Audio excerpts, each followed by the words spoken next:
পঞ্চানন্দ ঠাকুরের জন্মদিনের পরের দিনই রওনা হলাম পুরীর উদ্দেশ্যে। অফিস থেকে ফিরে সন্ধ্যায় টিফিন খাওয়ার সময় না পেয়ে একটা প্যাকেটে মুড়ি নিয়ে তা খেতে খেতে অবিচ চলে হাওড়া স্টেশনে গিয়ে ননিকে রাতের খাবার খাইয়ে শয়ন দিয়ে পুরী স্পেশালে উঠে আমরাও রাতের খাওয়া দাওয়াটা সেরে ফেললাম।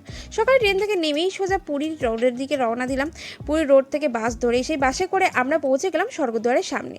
তোমরা যারা যারা ঘন ঘন আমাদের মতো পুরী যাও তারা কিন্তু এটা করতেই পারো। 15 টাকায়, মাত্র 15 টাকায় পুরীর মেন রোড থেকে স্বর্গদ্বারে তোমরা কিন্তু পৌঁছে যেতে পারো, আর বাঁচাতে পারো হাফ টাকা।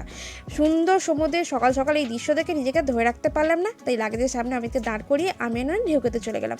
ঢেউ খেয়ে হোটেলে ফিরে স্নান করে রেডি হয়ে ননিকে খাইয়ে দিয়ে রেডি করে তিনজনে একই কালার ড্রেস পরে একটা টোটো ধরে মন্দিরের সামনে পৌঁছে গেলাম।